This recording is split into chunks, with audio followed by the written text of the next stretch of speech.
에베소서 1장 3절에서 6절 말씀까지 봉독해 드리겠습니다.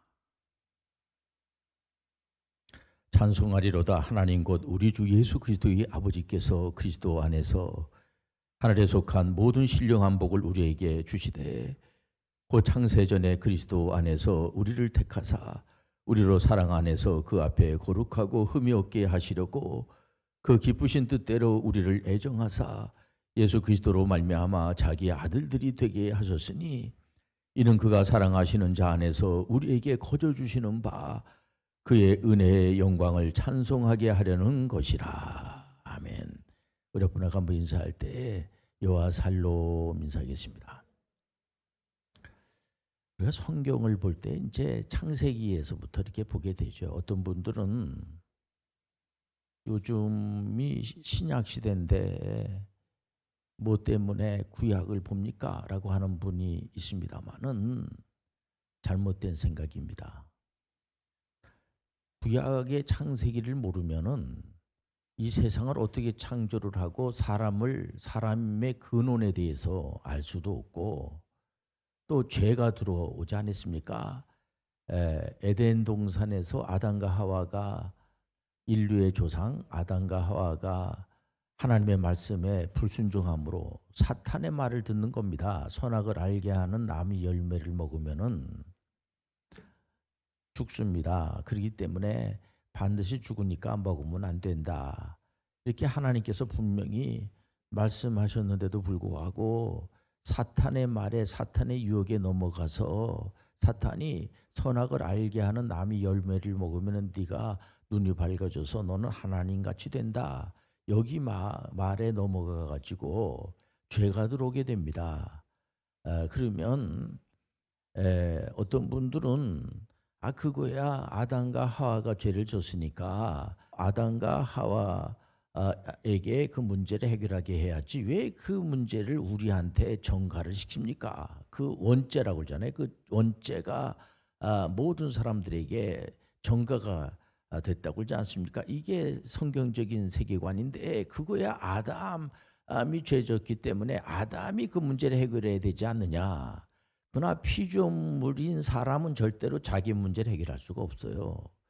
오직 창조주 하나님께서만 그 죄 문제를 해결할 수가 있다는 겁니다.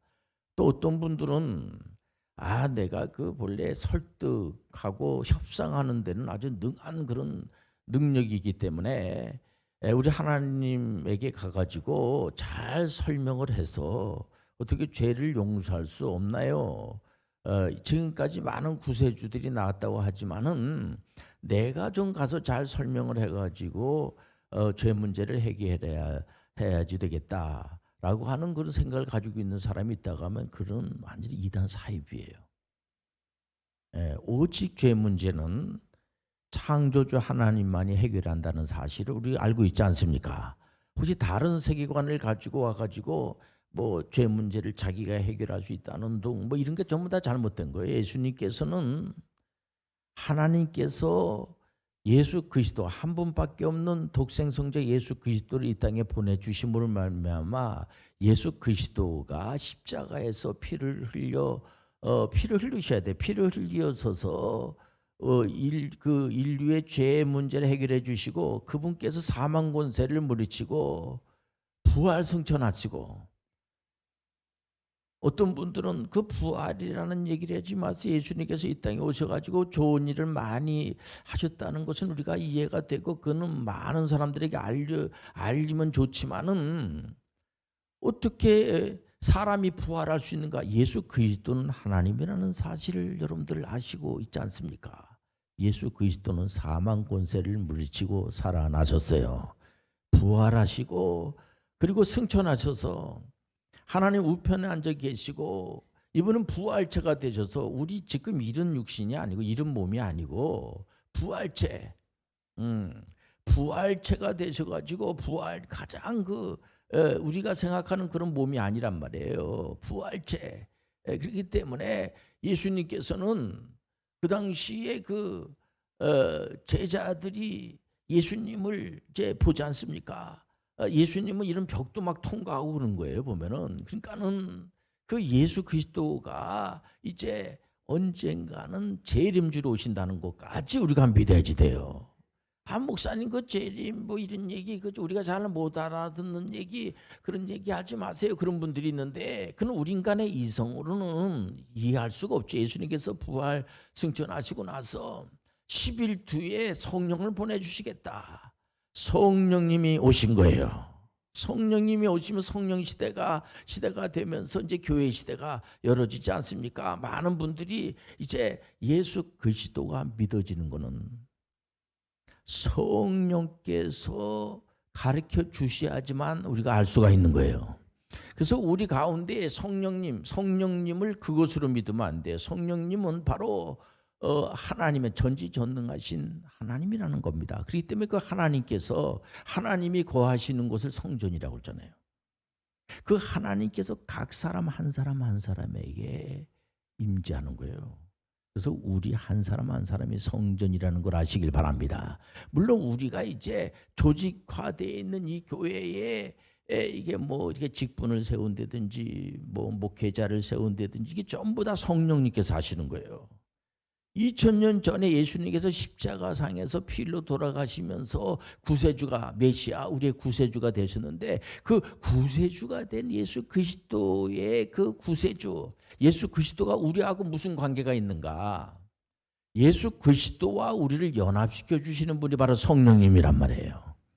그렇기 때문에 성령님이 얼마나 귀한지 몰라요. 그리고 하나님의 은혜가 너무 감사한 게 뭐냐면 성경 로마서 5장 8절에 보면은 우리가 아직 죄인 되었을 때 그리스도께서 우리를 위하여 죽으심으로 하나님께서 우리에 대한 자기의 사랑을 확증하셨느니라. 여기 우리가 너무 가만히 생각해 보니까 우리가 이 땅에 태어나기도 전에 우리 하나님께서 우리 구원의 문제를 다 해결해 주시고 물론 우리가 태어날 때는 죄인으로 태어나죠. 우리가 그렇기 때문에 예수님을 믿어야 됩니다. 근데 그 예수님을 우리가 꼭 우리 입장에서 우리는 항상 우리 사람들의 입장에서는 우리가 뭔가를 해야지만 구원을 받는 것처럼 자꾸만 그런 생각을 갖는 거예요. 우리 입장을 자꾸만 우리가 어떤 정당성을 자꾸만 우리 입장에서 정당성을 자꾸만 주장하려고 우리 입장에서 내가 믿었기 때문에 하나님은 우리를 구원시켜 줘야 되지 않겠습니까? 이런 식으로 접근하면은 물론 그게 맞는 것도 같지만은 이게 우리 하나님 쪽에서 하나님께서 은혜로 그러니까 예수 그리스도께서 죽으심으로 하나님께서 우리에 대한 자기의 사랑을 확증하셨느니라. 그렇기 때문에 하나님께 은혜에 감사한 하나님 말씀 이런 사실을 말씀을 통하지 않고서는 알 수가 없어요. 우리가 이 전적 부패했기 때문에 우리가 왜 이 땅에 왔는지 어떻게 살아야 되는지 앞으로 뭐를 해야 되는지 어디로 가야 되는지 전혀 몰라요. 성령 하나님께서 가르쳐 주셔야지 돼요. 그래서 하나님 말씀을 읽다 이런 사실을 알면서 크게 눈물이 흐르는 거. 우리 하나님 아버지께서 미리 다 이런 문제를 구원에 대한 문제를 다 이렇게 길을 인도해 주셨구나. 이 사실에 우리가 은혜에 감사하는 겁니다. 에베소서 1장 5절에 보면은 그 기쁘신 뜻으로 우리를 애정하사 예수 그리스도로 말미암아 자기의 아들들이 되게 하셨으니 6절에 보니까는 그가 사랑하시는 자 안에서 우리에게 거저 주시는 바 그의 은혜의 영광을 찬송해야 하는 것이라. 그래서 이 성경적 역사는 진실된 실제입니다. 거짓이 없기 때문에 많은 분들이 하나님의 은혜에 감사 찬송을 드리는 거예요. 거기에 감사하는 거예요.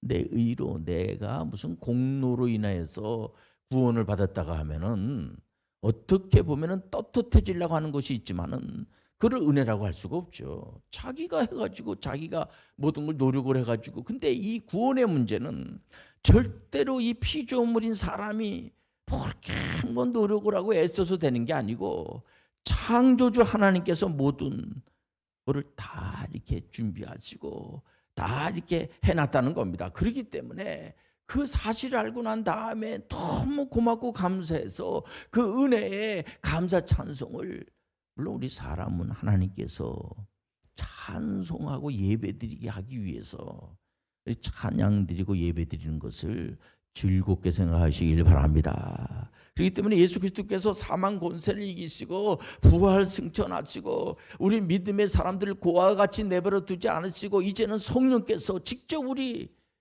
그러니까 성령이 우리 가운데 거하기 때문에 악한 것들이 머리털 하나 건들 수가 없다는 거예요. 하나님께서 눈동자같이 우리를 지켜주시기 때문에 이 사실이 얼마나 감사한지, 성령께서 늘 우리 함께 하시기 때문에 성령님은 하나님의 영, 그리스도의 영, 성경을 읽다가 그리스도의 영, 하나님의 영 이렇게 나오면 성령님은 어떤지 간에 성부 하나님을 드러내 보이시고 예수 그리스도를 드러내 보이시는, 그러니까 우리가 믿는 하나님은 삼위일체의 하나님이에요.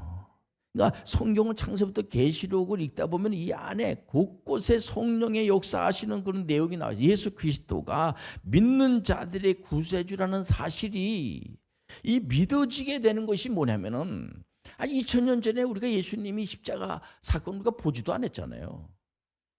근데 신비하게 말이에요.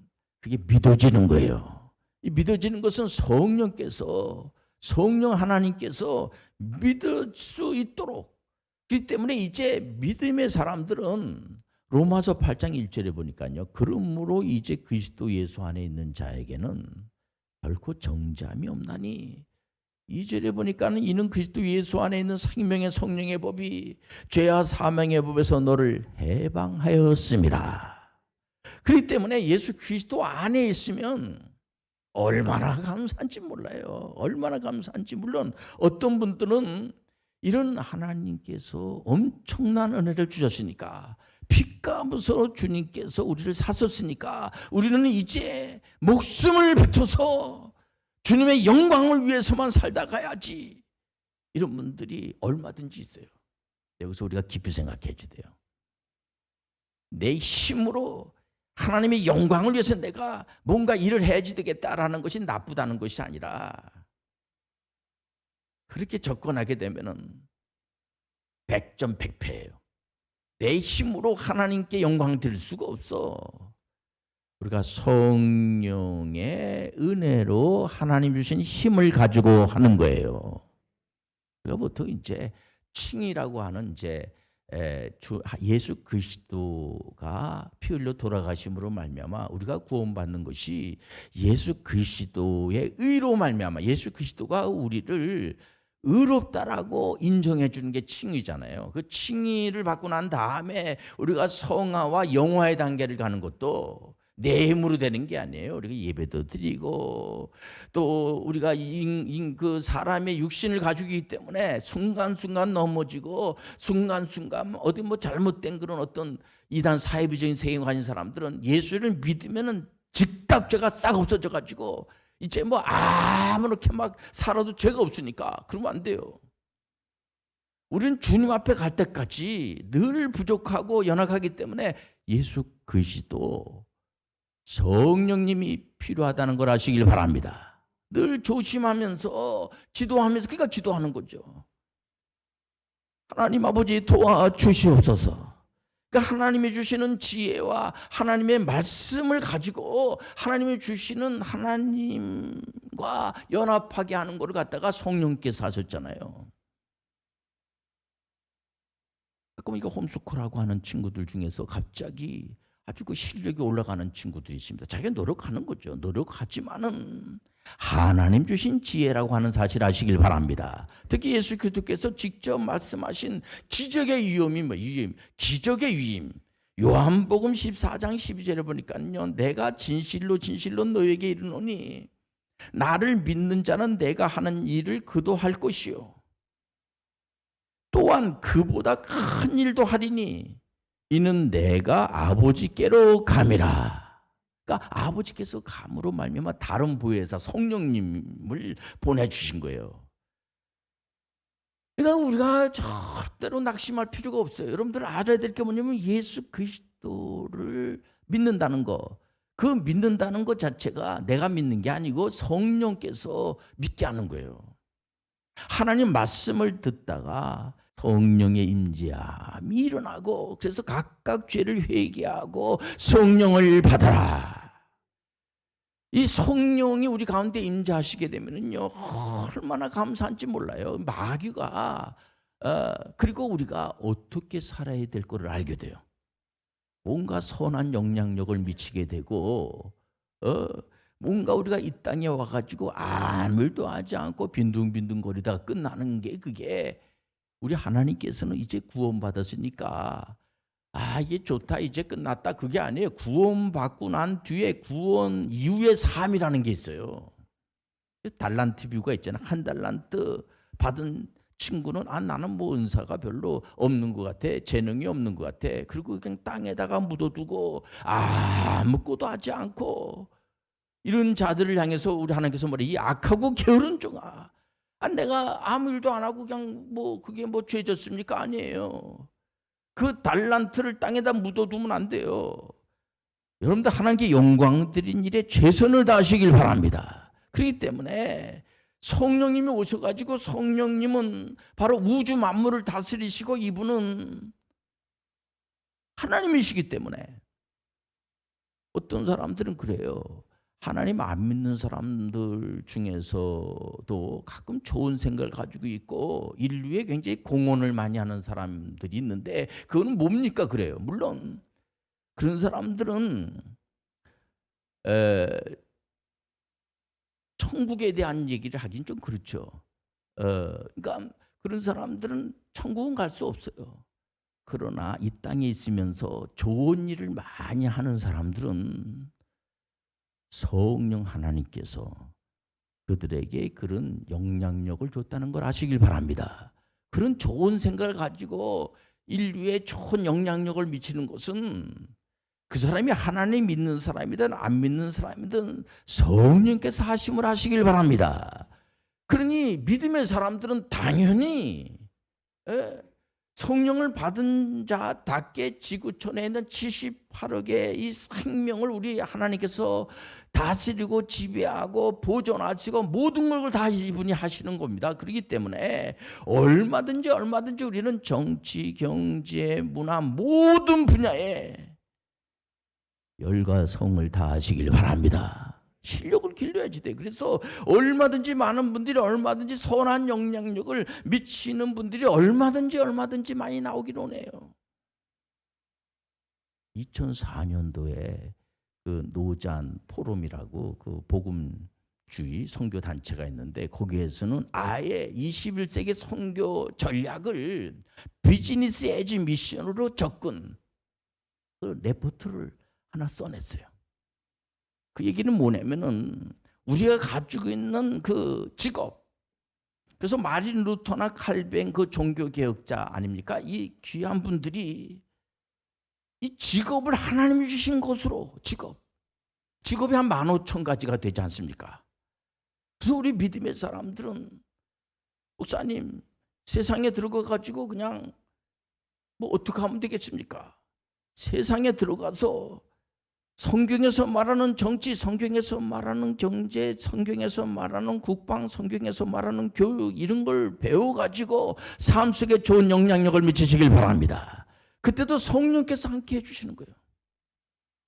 내가 잘나서 내 지식으로다가 좋은 영향력을 미치고 귀한 일을 하는 게 아니고요. 이번에 그 액트의 그 이제 목회연구원 과정에 연세가 8순이 넘으신 분이 등록을 하셨어요. 이분이 우리 친구들 많이 죽었어요.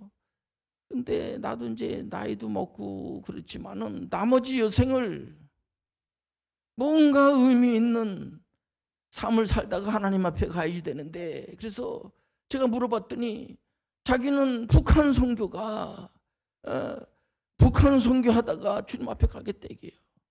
우리가 지금 여러 가지로 막 지금 갈등이 심합니다. 지금 굉장히 갈등이 심한데, 우리 믿음의 사람들은 정치, 경제, 문화 모든 분야들을 하나님이 맡겨줬다는 생각을 가지고 이 지구상에 있는 모든 사람들하고 원수 맺지 말고 우리 예수 그리스도는 원수까지 사랑하신 분이세요. 그런 분들에도 예수 그리스도를 증거해서 그들이 주님 앞으로 돌아올 수 있도록 하는 여러분들 되시길 바랍니다. 이분들이 핵심이라는 겁니다. 그렇기 때문에 우리 믿음의 사람들은 내가 예수 믿고 예수님께서 물론 이걸 알아야 돼요. 우리가 구원의 문제 이거는 절대로 사람들이 손을 댈 수가 없는 분야입니다. 우리가 못하는 부분은 못하는 거예요. 할 수가 없어요. 자기가 말을 잘하고 많이 배우고 뭐 똑똑하고 그러기 때문에 하나님 앞에 가가지고 직접 만나서 하나님 이런 문제를 이렇게 가지고 해가지고 하나님을 설득시켜서 구원의 문제를 내가 해결해 주셨습니다. 별 사람들이 다 있지만 다 이단 사이비들 오직 예수 그리스도만이 구세주가 되어 주시는 거예요. 가끔은 하나님 안 믿는 사람들도 성경을 읽고 이게 예수 그리스도가 구세주구나. 성경 66권의 중심 사상이 예수 그리스도구나. 이걸 알아요. 알지만은 예수 그리스도가 나의 구세주로 안 믿어져. 이 안에 성령이 없는 거야. 우리는 성령이기 때문에 예수 그리스도가 믿어지는 거예요. 우리는 늘 부족하고 연약하고 육신이 가죽이기 때문에 자빠지고 넘어질 때마다 주여 불쌍히 여겨 주옵소서. 우리가 이 세상에 살아가면서도 창세기를 보면서도 참 은혜를 받는 게 뭐냐면은 창세기의 말씀은 하나님의 말씀인데 사람의 가문의 얘기잖아요. 아브라함의 가문에. 그 아브라함이 하나님께서 아브라함이 내가 하나님에게 가가지고 내가 제가 하나님 앞에 뭔가 일하기를 원하는데 저를 선택해 주세요. 그래서 아브라함이 믿음의 조상이 되질 않고 우리 전지전능 하나님께서 아브라함을 선택하신 거예요. 선택하시고 난 다음에 아브라함에게 저 가나안, 거기서도 굉장히 먼 가나안 땅까지 가라는 이 문화 이전이에요. 그래서 이 아브라함이 큰 부자가 돼요. 또 두 번째, 그러니까 그 족장 시대라고 하지 않습니까? 1대 족장 아브라함의 아드님이 이삭이잖아. 이삭이 참 사람이 착해요. 이분이 착하시면 신앙도 좋으시고 굉장히 착하신 분인데 이분이 양보를 잘하시고 이러신 분인데 물 파가지고 이분이 큰 거부가 돼요. 여러분들 알다시피 야곱은 자수성가해서 큰 부자가 되고 요셉은 아예 경제에 아주 탁월한 분이 돼가지고 애굽의 바로의 모든 그런 그 경제 문제를 다 해결해 주십니다. 이런 걸 보면은 그분들이 잘해서 그렇게 되는 것이 아니라 신명기에 보면은 재물 얻을 능력도 하나님이 주시는 거예요. 우리 하나님께서는 영혼의 문제 또 이런 우리가 살아가는 모든 이런 먹고 자고 이런 모든 것들도 우리 하나님의 사실을 믿으시고 우리가 하나님 앞에 감사를 드리는 거예요. 얼마든지 감사하시길 바랍니다. 은혜에 감사하시길 바랍니다. 기도하겠습니다. 하나님 아버지, 우리는 시간마다 하나님의 은혜에 감사해서 감사를 드립니다. 우리 대한민국을 주여 불쌍히 여겨 주옵소서. 전 세계에 있는 모든 분들이 지금 어려운 시간을 보내고 있는데 주여 은혜를 베풀어 주옵소서. 은혜에 감사하는 모든 분들이 되게 도와 주옵소서. 예수님의 이름으로 기도합니다.